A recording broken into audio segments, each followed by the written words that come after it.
And we are live We are alive. with the Pair of Dinks podcast. And Honey and Luna. Yes. Honey is on my lap today. We'll see how this goes. She's on one of your legs. Yep. Half my lap. She's a half lap cat today. But she's so happy about it. She is. She loves it. Look at her. It's so cute. How's everybody doing? Oh, it's been a week. Oh. It's been a time. Why? Because of some issues that have popped up. Well, I'm sorry to hear that. Yeah, me too. But I think it's a good opportunity to talk about reframing problems and just remaining positive through the challenges life throws at you and finding ways to grow and not get caught up in the emotion. All right, tell us of about issues. it. Yes. So we had 2 issues come up this week. We had the hot water handle on the shower fly out and water was gushing from the pipe in the wall. Yeah, it's an old shower. It was always our intention to renovate the bathroom. And it seems like we're going to have to do that sooner than later. Yep. Well, I don't know. I feel like maybe there's some of my faults in here because it started with the leaky faucet, which then turned into not being able to turn on the hot water. So I was forced to look at that and find a solution. And I thought I fixed it, but maybe I created a problem in that process because I'm not a plumber and I was doing the best I could. But I felt pretty good because we had a plumber come by and look at it today. And even he was a bit confused and not sure exactly what somebody did. I think it would have eventually happened. And so your fix was temporary. It did work, but the way that it is set up, it's so old. It just needs to be replaced. Like the whole goddamn fucking thing. Absolutely. And that's been part of my reframing in looking at it and say, we bought an older house. Like it was built in 1916 and it's just been renovation after renovation that people have done. So you're buying a place that is just an amalgamation of everybody's solutions based on the time and money they had. And it feels like that shower has never been renovated, though. I think that's always the one thing that people have just bypassed. Maybe. And it's okay. It's okay. We knew, and it's all good. We'll fix it. It was just struggle or feels, it just feels poorly timed because we were planning to get to that later this year when it's a little warmer, and now it's here and it's still cold out. And it feels silly to throw money at a temporary solution, but it feels silly to start a full reno and just awkward timing there. Yeah. And then on top of that, running around today, my truck stopped starting. And that's been an issue that's been popping up here and there since February.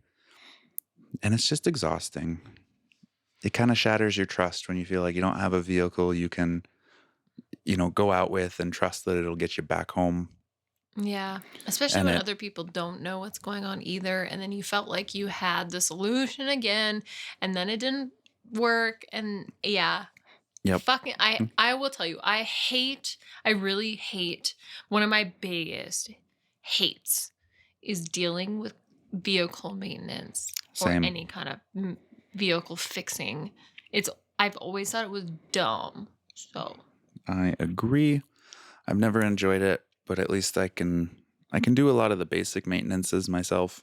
So a lot of routine stuff feels fine, but when it comes to like big electronic problem, well, specifically electronic, because I think this issue might be more electronic than mechanical, that feels more frustrating because I don't know how these systems are. They're often very proprietary, so you have to go to someone who's like a dealership or a dealer authorized, and the parts are often way more expensive than they feel like they need to be. So yeah. And I had just ordered new wheels because the wheels on it have started flaking away. The chrome on them started flaking, and there's an air leak from that. So it's just felt like a lot of expensive and ambiguous maintenance issues pop up all at once.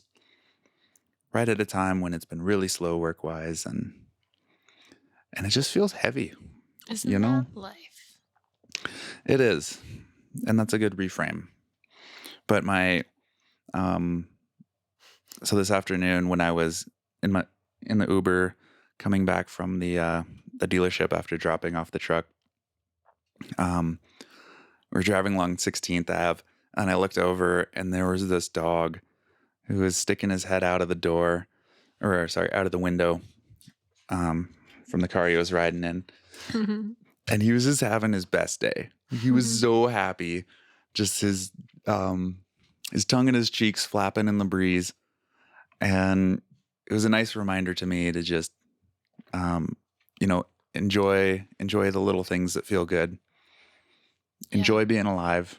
Remember that these problems are solvable. And thankfully, I could do something like call a tow truck and just take an Uber back home. And it might be expensive, it might not be, but the money doesn't really matter in the big picture of things because I could still get home. I could still do my other work, things that I needed to get done.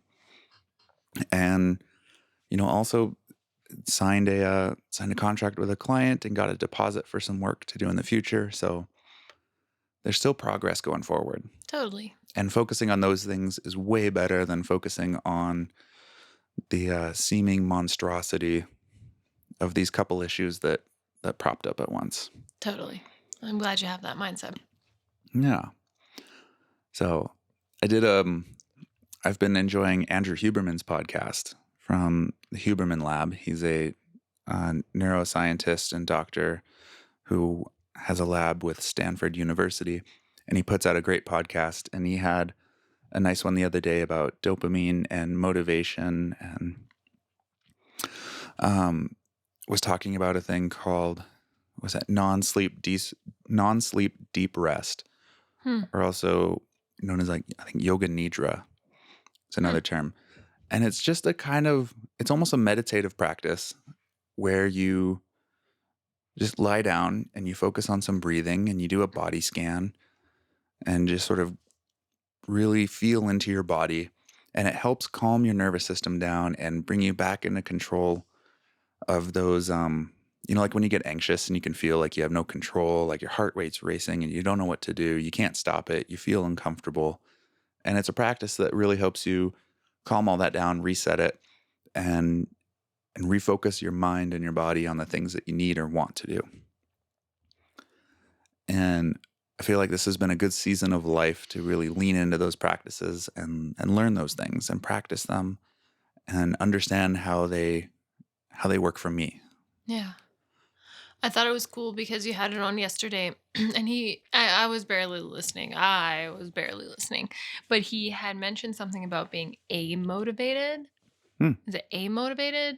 I Uh, could be wrong, but that's what sticks in my mind. And it was basically like when you can't get motivated to do something, so you do kind of something else that feels like it is harder than what you were doing or what you were planning to do. Like, for example, um, you like instead of sitting around watching TV or something, you get up and you clean and you're like, well, that's something because it's harder than sitting around, but you're still not doing the thing that you really wanted to do, which is say like work out. And that's like it's and then I just sort of like kind of I can't repeat everything, but I just in that same thought process, I thought that was interesting. So I'm not gonna work out, but I'm gonna clean because at least that's something better than sitting around. But that's still not getting me motivated to do the thing that I originally wanted to do. Yeah, And I there's could a be gap. very butchering this, but maybe if you link that in our show notes, the other people can actually go and listen to it and get the right the right gist of it. But that's what I heard. I feel like you captured the essence of it accurately. There might be some imperfections that a scientist would claim, but I remember something similar to that. from my memory of it. I wasn't paying as much attention to that part, but it is fascinating. 'Cause I do remember him talking about, I don't know if it was at that same section or earlier in the podcast because it's a few hours long and I was listening to it at the gym as well. But he was talking about how some of our reward cycles, things like going on to our social media or even some drug dependencies, they give us these temporary boosts in our dopamine. And we can create these cycles of a quick win, a quick reward. So while maybe it's less effort than um, going to the gym and achieving that long-term result of losing that 10 pounds or something, but it gives you that short win where you're like, okay, I did that, Yeah. and if you get stuck in a loop of only doing that, it can be bad, but it can be a useful tool in terms of, you think, oh man, yesterday I didn't feel like working out, but I got up and I did that. So if today I can now get up and do that and this, and you can just build Continue. upon those little Yeah. steps, that's a positive use of it. I think I remember him also saying that um we have to push ourselves. Yes. You're there. Man, I really wish I was paying way more attention, but there's something about him saying, "Oh, shoot." When we don't want to do something, it means we should like really, really do something harder. Not to a point where we hurt ourselves or yeah, hurt ourselves, but we need to push ourselves harder. Yeah. Well, and from what I understood of that dopamine cycle, there's a spike at the beginning. So your body gets a little boost, and that gives you that motivation to go do. I remember him using this example of like if you're hungry and you think of a sandwich, when you think, I'm hungry, I should get a sandwich, that gives you that boost of dopamine, which is enough to like get you off the couch. You're going to the fridge and making it, or you're going out and looking for the sandwich that will satisfy that craving that you have, or you're ordering it in. Like, it gives you enough motivation to go seek it out and acquire it. And then your dopamine kind of drops off. So you go, like he said, you have a baseline, right? So you go up above that baseline and then below that baseline. And when you're in that negative, um, what did he call it? A trough or a trench, something like that. Yeah, a trough. Yeah, I think he said trough. When you're down there, that's when you're experiencing like the pain of the hunger. Like you really you're like, You're hangry. yeah. In an extreme example, sure, you're hangry, but you really want that thing, and that's what's really driving you to acquire it, and naturally your body will return to that baseline, and you kind of have some options to either like busy yourself and distract yourself from that pain, or you can just sort of sit with it and say, okay, this is uncomfortable. I'm hungry, but like I can't have a sandwich, or I don't have it, or whatever. And all right. And you just like sort of let that feeling and sensation pass. And when your body returns back to its baseline, you're good again. And it will always come back to that baseline. And there's things you can do to help with the modulation of that that cycle. And we have certain actions we do that are really short cycles.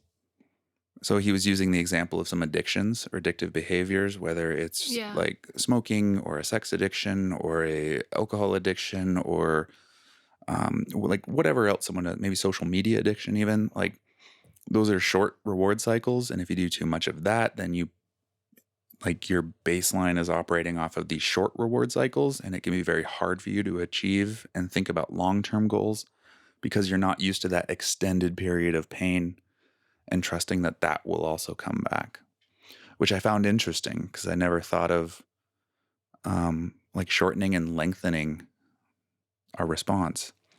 It's funny because Sunday, I woke up and I'm like, yeah, I'm gonna do this and that and blah blah blah. And after like a couple of hours, I'm like, I need a nap. Mm-hmm. So I took a nap, and then after that, I said I couldn't do nothing. Yeah. I was it's not some naps in the day are just detrimental to my day. I wake up groggy and I cannot do anything. I just want to lay there. Yeah, that can happen too. Um, yeah, I do find that interesting with our negative, I don't know, states. Like I was talking to another friend and feeling like so much of life and the things we experience, it's learning how to, accept those high positive moments, those great feelings, and then fall with them into those negative sensations, but then use that momentum and find the, motivation or the lesson or something out of that fall that can help us propel ourselves back up. And we're just in this perpetual state of motion.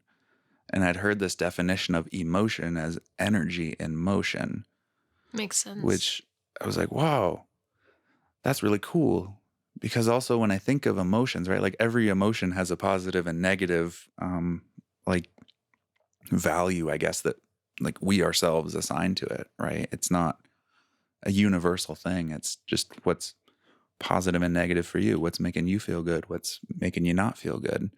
Mhm. But you can always find those positives from those negatives. And I think that's the trick, right? Not to sit too long with either emotion.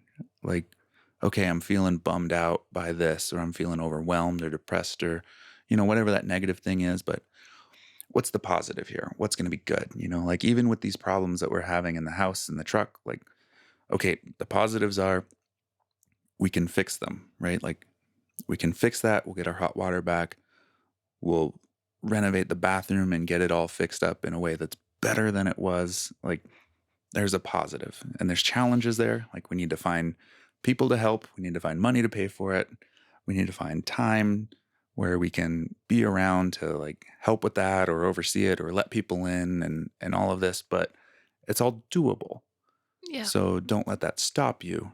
And in the end, you'll have a better shower and a bathroom that you love so much more than the one you already love, and it'll prevent all the water from like Well, we don't falling love our out and going shower right everywhere. now. Exactly. It's an old one. I came in like I'm never having a bath in this tub because it's so shallow. It's that old. It's so shallow.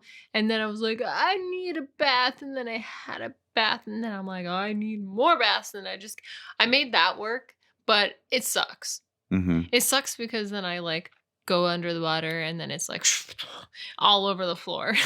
Yep. It's so shallow. You even having halfway, it'll still swoop over the top, but that's okay. That's okay. That's Yep. good. So there's our little lesson of just roll with it, go with the flow, basically. Yeah, I think everything that happens to you is there to teach you something or show you a way that you can grow and um do something maybe you think you couldn't do, or provide an opportunity for you to find different solutions, think creatively. Like I find myself a lot of times getting overwhelmed in the moment with the sensation of like, fucking again, or like, God, I wish this shit would just work. And like, Yeah. but it's The nice ultimately never productive. Yeah, the nice thing about the things that have happened is that they are things that you that are naturally going to happen. They just will. So it's things that you kind of account for. That's what you have your emergency accounts for. Like I have an emergency fund because I know that shit's just going to fucking happen someday and I'm not going to be prepared for it. So this is what I prepare for. So as much as it sucks, we are still doing really wow. We're still doing really good and it's nothing to be too worried about. It's just a fucking bitch at the time. Yeah. And I find myself, especially when it comes to the finances of a lot of these things, like lately I've had to utilize a lot of debt in order to maintain like a quality of life or get things fixed in a way that won't cause further issues, and or to just get myself around to the jobs where I can make the money that we need. And I know within my own past, debt was always painted as super bad, like never take on debt. Don't do that. Cash for everything and debt bad. But there are practical uses for it. And I find if I can maintain the payments on things, okay. And realistically, in life, apparently, if you don't have debt, you're not a person. I know. And so, ah, I think it's there you part go. of You're a being person. I think it's part of being young where like you don't have stuff, you don't have or not many of us jump right into making tons of money or like for me I'm transitioning a career path, so I'm forging a new like career essentially, and that's going to require some debt. And sure, you could go out and work and try to like work a normal job and do this on the side, but in some short practice of that, I've always found I end up not delivering service to my clients. So that, makes it harder to acquire new clients or get those referrals. And thankfully, I have the support of some great friends and family who are willing to gift some Lucky money and for you, resources to you like have a help me. partner. And I have let me finish my thought here. Like, I have so much support from friends, family, and you that we're able to maintain a quality of life that allows me to spend that time and to be available to service clients and build a better client service or a customer service experience and be available for people. And that's going to win out in the long term because at least the jobs I am able to book, while they may be infrequent, they're at the price ranges that I want Mhm. and that I'm aiming for. Yeah. And it's just a matter of upping the quantity of those throughout the year. Yeah. And that's going to be I'm awesome. still happier than I've ever been in my life, and so, like, I see no problem over here. Thank you. Baja. Thank you. Um, I'm your but one sugar last, mama. you totally are. It's Please go cool. ahead. It'll swap one day, and then I'll be your I sugar can't wait. daddy. I can't wait. And yeah, but on that last thought about debt, I notice where so much of my fear comes from is like, what if the bank or somebody like sends me a note one day and they say, we need all that money now, and I go, What? oh my gosh, like, where would that ever come from? And I don't know where this comes from in me, even. Like, I've tried to sort of track this down. Like, where does this fear come from? Because, like, no, like, that's unlikely. And also, if they ever did say that, I can say, well, I can't do that. Let's work out a plan. Like, it's not that I'm unwilling or I'm trying to not ever pay that back. It's just being honest with somebody about what is my situation? What am I trying to do? And what kind of an arrangement can we get to? Because ultimately it's better for both of us to have that conversation and to work out some kind of a deal than it would be for them to like be assholes and just demand it and like take some kind of other action against me. And So they don't want that. They want you to be exactly. they want to be in control of you all the time. So Yeah, and recognizing, well, they're in business, right? Like, and they want to keep a customer because also if they treat me like shit and they do all that, I'll take my business to another bank or elsewhere. Like, they'll end up losing long term versus if I say, yeah, that sucks. Okay, maybe I'll have to pay you more over time or something, but that's okay. You've been flexible with me. You've allowed, like, you've given me the monies that I need to get these things done. So at least my house is functioning, my car is functioning. I can go out and pursue the jobs and earn that money to pay you back. And I think that's a more human approach. and just so y'all know, like we're good. Totally. I Nobody needs to be worried about us. it so, it's like it's just it's I gotta laugh because when I think about debt, I think about other people in my life and the kind of debt that they have. And I've never ever been in the kind of debt that other people are in. And we have like normal debt. mhm. And we are also kidless, although our cats can be expensive because one has a leaky butt and then they eat a lot. But it's better than it's just different. It's not better, it's different. And so uh, It yeah. is. It is. And As long as I think we're very fortunate just for our how we live because we are happy And so you always have always said that money is just a tool. It just gets you what you want. Hmm. And I used to be worried about money all the time. And I am in more in debt than I have ever been in my life. And I am more happy than I've ever been in my life, though. Yeah. And so it doesn't matter. Nope. It really doesn't. Just Um, you still got to be like smart about what you're doing, but don't, like we don't know when we're gonna go. mhm, So live your life. exactly.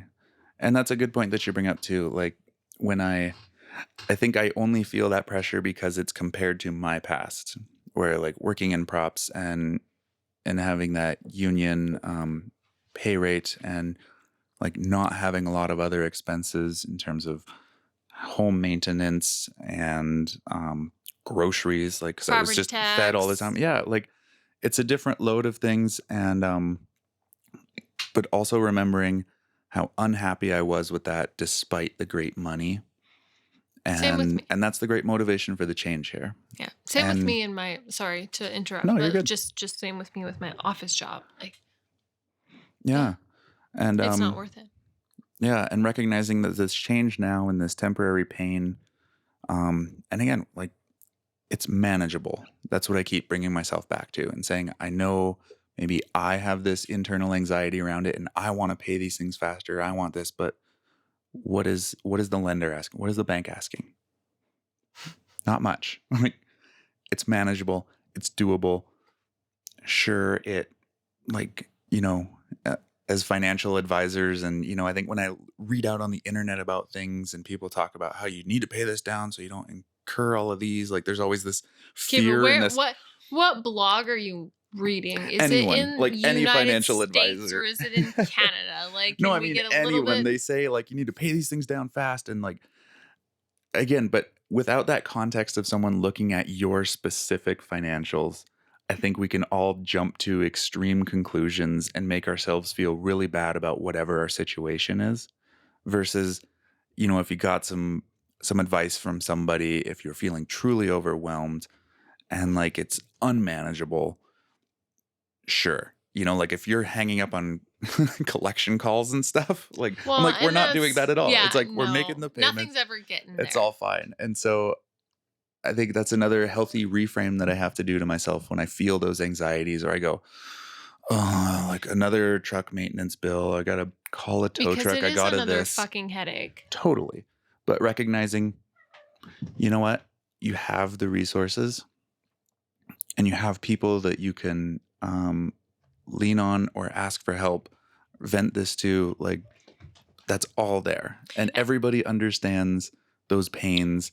And there are a lot of people who have extra at times and they're willing to say, hey, I got some extra. Let me help you out. And we're I kind of laugh too because like we feel like we are sometimes on our own, but what I'm laughing at is that we're in our 30s and we think about our parents when they were in their 30s and they were getting help from other people and they were helping other people. And it's just a circle of life is that we feel like we need to be more established. We need to have more to be able to take care of ourselves. But the fact is that we're all taking care of each other. And Hmm. it's just been doing that for generations, for everybody. Like people, our family will help other families, and other families will help our families, and our families will help us, and we'll help our families. Like it's really hilarious how I laugh again because it's like my family just like moves money between each other, Yeah. and I it's hilarious. I think it's Same hilarious. here. It's just like, and so it's nothing to feel bad about. I know it can feel bad because that's how I used to feel, but I feel so much more secure and normal about things knowing that that's how it used to be for them. And um also things are different in our relationship where we are so much of a partnership where it's not your money or my money. And it sometimes, I mean, like everybody should have their own accounts. I'm not saying share everything, but like I never feel bad about being like, don't worry about it. Or having you at times have shared money with me. Hmm. But because we're partners and that's how we live and we share space and we share cats and we share shit. So that's Well, how it we don't works. share shit. Not shit, but we do pee in the same toilet That's true. at the same time sometimes. And that's TMI and pretend like you didn't hear that. But yeah, struggles of a single toilet house. But back to that the thought about our parents and them trying to figure it out when they were this age. That's been a great part of growing older and having just open conversations continuously with my parents. I think nowadays, well, yeah, now like in my 30s, I'm getting a clearer picture of what some of the stresses were from my parents when we were growing up. Because like we didn't have a lot, and it was rare that I would get like quote new school clothes that were not from a thrift shop. Like we'd get a pair of shoes a year. And it's like that's what you get. And You now know, all we want to do is shop at thrift shops. yeah, it's true. It instilled a good habit. I'm not knocking the thrift shops. I No, I love thrifting. know. Um, but as a kid, that was just like normal. I don't know. I couldn't have even imagined what it's like to go into the mall and get like brand new clothes for thousands of dollars for the school year or something. You Or know, even when I turned 16 and all these classmates of mine are getting like really nice new cars for their 16, and you know we're out shopping like, okay, we can scrape together 5 grand for you. Like, what can we get you that'll move you around for that? I And wonder what it's like now though, because thrift storing is a real trend, I'll say.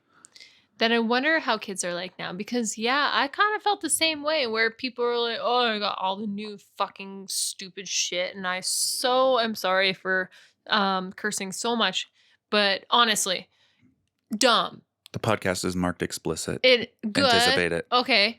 Okay. But isn't it ridiculous how people have thought that way in the past? Even me. And it's like, why you guys got all these new things, but look at all the great things that are out there that have been used. And now, honestly, now I feel like when it comes to um fashion or whatever, people are absorbing that thrift store kind of trend because it is unique, Hmm. so much more unique. Yeah.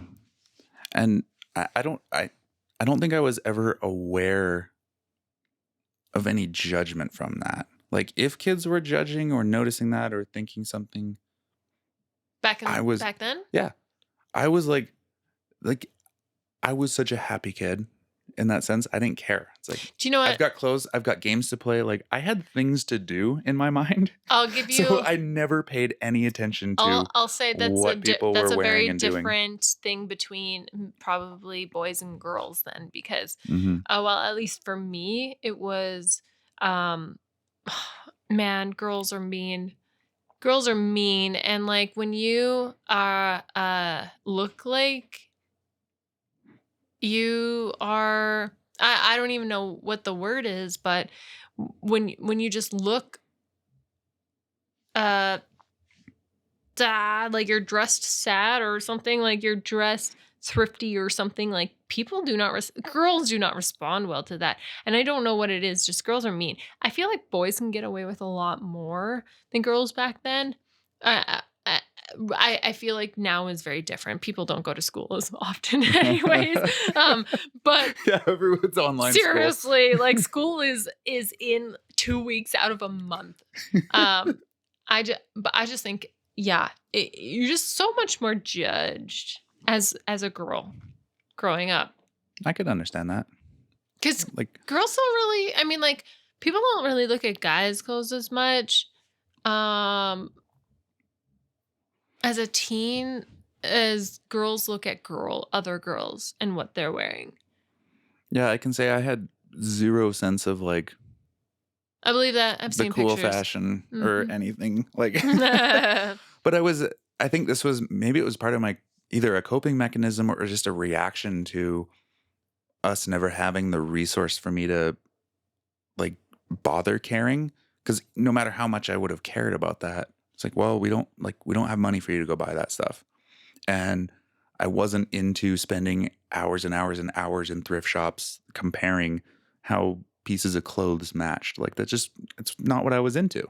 Like I was into my music. I was into playing with the cameras. Like I spent You all of my already money on guitar stuff in high school. you already have a one up on many of the boys probably in high school then just because you played an instrument and girls like that.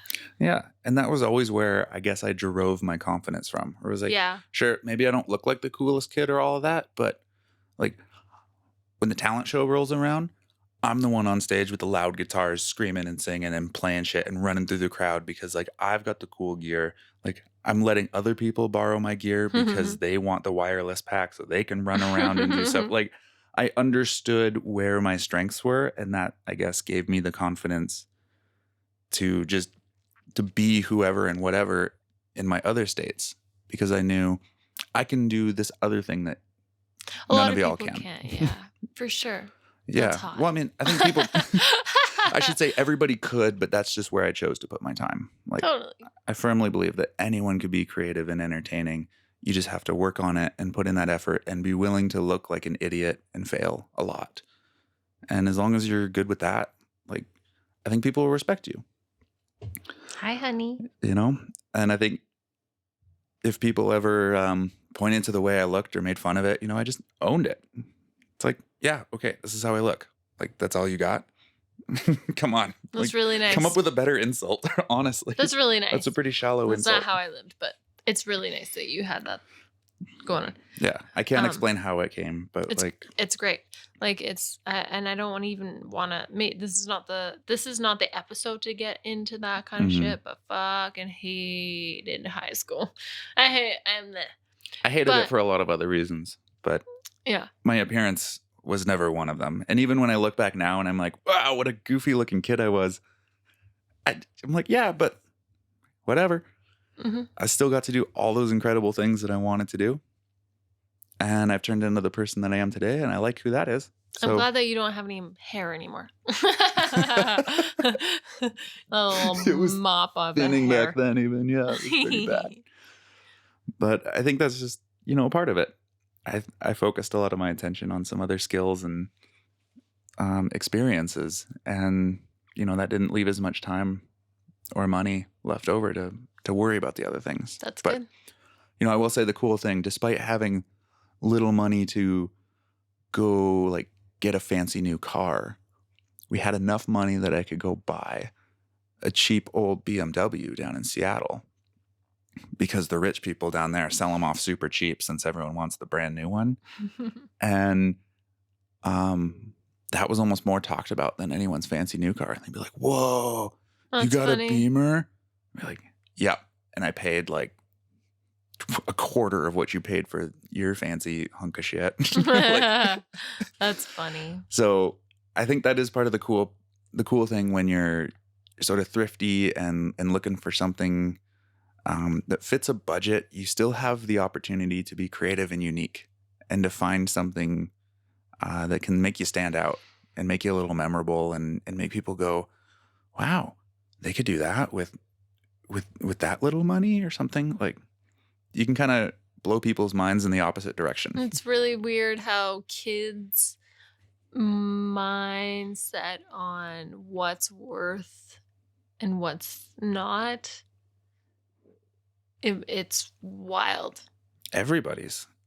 I mean, there would even be there would even be adults sometimes. You'd be like, wow, like you get a Beamer and you're 16, Hmm. I'm like, you could go get one too. Let's browse Craigslist together. Like you could get 7 with the money you spent on your big truck. Like, Wow. it was just kind of a funny thing. I guess there's like people's perceptions of brands and Totally. things, It's and ridiculous. yeah, it's hilarious to me. So I think from an early age, that's what it gave me, that ability to kind of see through a lot of those preconceptions that people have based on advertising or how they grew up, and I can say, actually, you can make this work, Yeah. and it can maybe even be cheaper than that expensive thing that you bought. Yeah. Cool. Sweet. I thought we could like talk a little bit about what we've done in the past couple of weeks. What we did in the past couple weeks. So it was St. Patrick's Day. Oh, not last weekend, but the weekend before. And my brother's birthday. Happy birthday, Happy Jordan. 30th, Jordan! My brother's 30. Yeah. Oh no. What does that I make know. me? Shh. What a selfish thought. No, huh? shh. It's my brother's birthday and I'm thinking of my age. Yeah, I don't want to think about it because my little brother turns 30. The last one of us turns 30 next year. Ooh. That's exciting. And I know there's only 2 of you, but there's 4 of us. Mm-hmm. And the last one turns 30 next year? Well, when you say it like that, don't say it like that. God! Say it like the last one of us turns 30. No, I know. Yeah. I don't want to talk about it yet. Let's talk about it next year. But anyways, the last couple of weeks we went out for St. so Patty's St. Day. Patrick's Day I had an urge to kind of like go out and do something. So what did we go do? Kinda. You had an urge to. I had a own real it. good urge to go out. Yeah. What did we? Because we had a fun What did night. we go do? Well, first, because it was kind of last minute, and then we realized it was St. Patrick's Day, we needed to get an early foot out the door. Yeah. So we hopped down to Greta Bar, which is a fun arcade bar down here in Calgary. And we played games for a while, and they had green beer and how do I describe it? It's a mix of like tradition, like skee ball and a lot of those Ski ball. traditional sort of, I guess I'll call them like physical games, and like, you know, the basketball hoops and the air hockey table. What was the other one that's like, it's like the hockey fighters on, it reminds me of the Hungry Hippos, but it's with the hockey guys and you have to shoot the puck across the little thing. Anyhow. Just hockey. But then there's also arcade Air games. hockey? Well, Like they have the Mario Kart racing and what are the other non-racing ones that we played? The Galactica one. You know, where you had a little spaceship. they had some pinball. They The had pinballs. Street Fighter. So many. It's 2 floors. Yeah. 2 floors of games. And we got there at the perfect time because they weren't too busy. We got our coats checked in. We loaded our card with credits to go play in. And we chugged green beers. Or I did. Yeah, we I had was some excited green beers, to and go then out. we discovered that there was they were making some special shot that they put Lucky Charm marshmallows in, and they had to laugh because I had to ask them. I'm like, so who around here had to sit around and pick out all the marshmallows? Because I thought that was hilarious. Because somebody had to do that.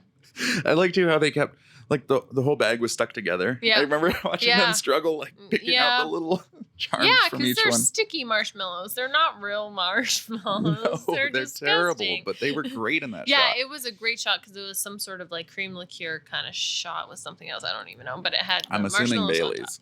Something easy. Irish, right? And they had all their Irish decor up. Yeah. And then it got super busy, which was kind of fun because I feel like it wasn't too busy where I was uncomfortable, but it was nice and crowded, and you felt this good energy of a crowd and people having fun together, and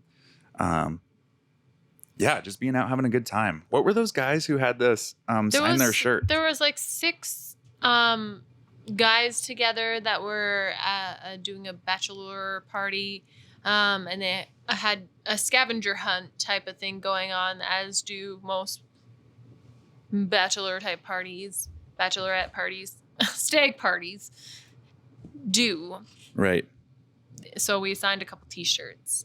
Yeah, they had some kind of a checklist on there with things they had to do, yeah. and That's what I mean. but it was printed on the shirt. I didn't.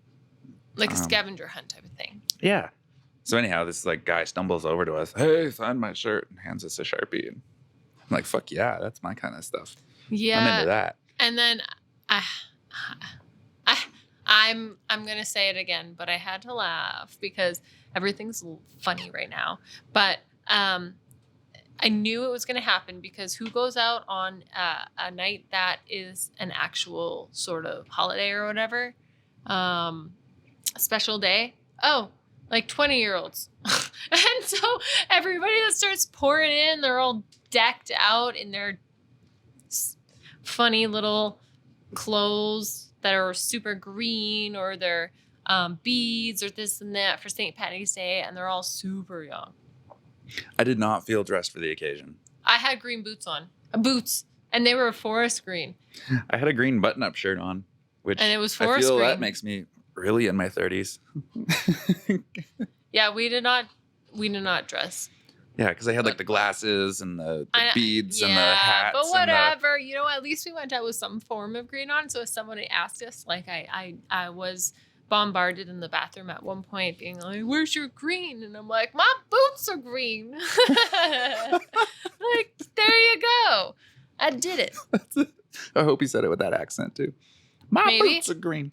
But it was at actually, so we spent a few hours at the Greta bar, and it was so much fun, but it was time to go because we were feeling good, and I think it was time to dance. Yeah, it got a little crowded, so we felt And like it it's time to got move real on. busy. It was fun, but after a while on that, it's time to move on. So we hopped on down the way We walked there, and it was cold, but it was doable. to a place called Twisted, Twisted! which was our first time at this place. Yes, and I heard about it before, but I didn't know. And it's like, how do you explain it? It's like the gay bar. Realistically, it's it's the a gay queer bar. bar. There's drag dance shows, and I love that shit. And it was so much fun because we got there at a time where they were doing before like it was still late for us, but it was like 10:30 or something. It was late for us, Really, but that early? it I thought was we were a little later. Okay, it I'm was ashamed to admit that yeah, publicly. no, because we went home around midnight. Oh, But no, we went to McDonald's around midnight. But anyways, we did not. so they're still doing their drag dance shows, and I think that is so much fun. I always love the I love the energy that comes from these people that are so confident, and also I'm so jelly that I can't dance like that. They were phenomenal dancers. And it was super it started to get really busy, but we were also up really close.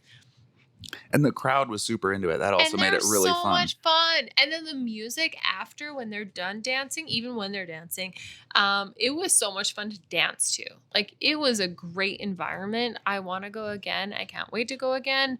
I loved it. Yeah, I had such a great time. I'd never been to, I think I'd been to like one queer bar in Vancouver, and it was okay, but it was just sort of a dancey place. Like, there wasn't much of a show or anything. So I'd never been somewhere with a drag show happening and like performance Yeah, to it. it's And that definitely was cool. so much fun. Mm-hmm.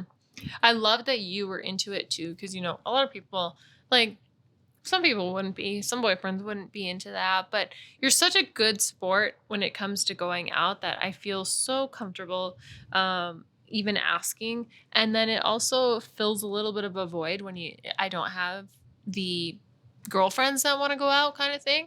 So I really appreciate that. Thank you. Yeah, I love being with someone who will encourage me to come out and to go to those places, because I think there are things that I could sit around and think, oh, what would it be like, but never really muster up the energy to go out or to round up a group of people to go there.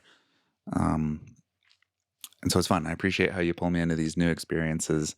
And, you know, as someone who works in entertainment or worked in entertainment, like, I have a huge admiration and respect for performers.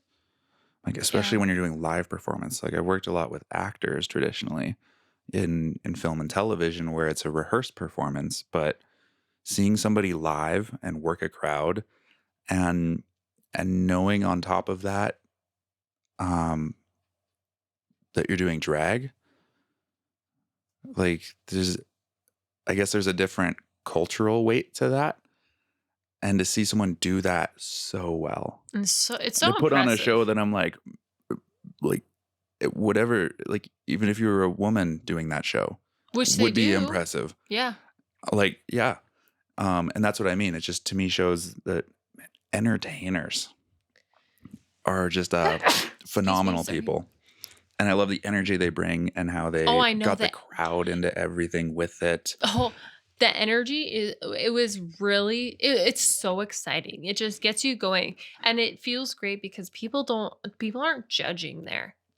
I mean, Totally. we made a few friends outside even. I gotta sneeze again, I'm so It's okay. sorry. But I would say, like, part of me in my teenage Ooh, excuse spirit, me. there always feels like a bit of a, like, "fuck you" attitude to it, which I really liked. Like, Yeah, these people they're kind of like, "Fuck you, I don't care if you're judging this, like, this is who I am. This is what I exactly. wanna I be. This love is what it. I wanna do. This is how I'm gonna move," and, like, "Fuck you." And Yeah, it makes me more comfortable in my own skin, even yeah, though I'm not that I don't know. I ha I wanna say I'm not that brave, but there's just never been anything that I've kinda, like, put myself into to be like that. So I feel real or I just face I'm that level of I adversity in your I life. just love people that can be honest Yeah, with themselves, and so I fucking love that kind of energy, and I had a great time. I really did, and the music, again, bombing. it was so good. And I got to speak some drunken Spanish with a guy. Oh, yeah, so there was this lone person just sitting, like, so far away from the stage all by himself where nobody was, and I think Jake was peeing or something at some point, so I was just chatting with him because I was like I'm drawn to the people that are alone. I'm like, "Why are you alone? It's so sad." But he couldn't speak any English, and so we were talking via his phone, Through, like, through Google Translate. translation. Yeah, yeah, and I felt really bad. Like, he was so nice, and I'm like, "Oh, why are you alone?" And I don't remember what he said. But he was alone, and then I had to go pee, and so I'm like, "Just stay here. Please hang out with, our new friend." And Jake knows Spanish, and I think that was good practice probably, but also it's so loud as fuck. I don't know how you guys even still understood each other. I don't know either. But you made it happen, and then we got him on the dance floor, and then he ditched us, which is fine. He obviously it's all good, but hope that he felt, like, included because I just felt like he was just alone, and I just wanted to make sure that he understood that there are like, you can still just go out there, meet people, and go enjoy yourself and whatnot, but, I just kinda hooked myself onto those kind of people because 'cause I've Yeah. always felt like that person. Yeah. Well, and that's what, it was exciting and nerve-wracking to practice some Spanish with a native Spanish speaker. I forget where in Mexico he was from, but he said he was from Mexico and he comes up here to work. And, but regardless of the conversation in the Spanish, sometimes that's all we need is that person to come over and say, "Hey, come participate." Um, and it seemed like that did a lot because once we all got up and we had to invite him a couple of times. I remember saying a few times like, "Come on, like Yeah, let's dance," yeah. and yeah, and then but he finally gave in and came out and started dancing, and then you could see this total change in his energy happen. He's just like, "Oh yeah, cool, whatever. I'm out here moving," and we're all just kind of moving like idiots. Like I am Yep. not a great dancer, but You're fun to I dance with. will well, I am able to just sort of let go at a certain point and say, "Whatever."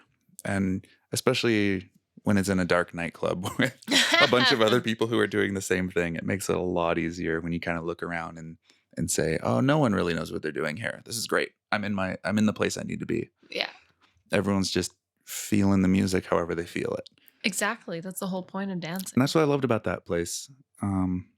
I feel like a lot of the clubs I'd been to before weren't that, or you had to dance in a certain way, or it's all just grinding and like very sexual and just dudes trying to pick up chicks, or vice Oh, yeah. versa, or dudes trying to pick up dudes, or you Yeah. know, I've always felt like a lot of clubs were that way, and I didn't feel that way at Twisted. It felt like people were there to I genuinely just like dance and have some yeah, fun connect, and and do whatever. for me, I used to go dancing with my best friend Candace a lot, and for us, it was literally just going out and feeling the music. And how did that make us move? And we would shut our eyes and we would be literally in our own worlds and nothing around us mattered. And so that's how I still do it. And that's what I miss about going out. And that's what I really enjoyed about going out because I haven't done that in a very long time. And I'm so glad we did it because it really reignited a whole like, I wanna do it all the time. I just want to go out and I want to dance and I just want to enjoy myself that way. Yeah, And it it's was good. cool that we can do that together. I enjoy it too. It's fun. And on that note, it seems like a good place to wrap this up. I think so too. Yeah. Go out and dance. Enjoy yourself. Just move. Yeah. Don't think. Don't judge. Yeah. All right. Thanks, everyone. We'll talk later. Bye. Dance.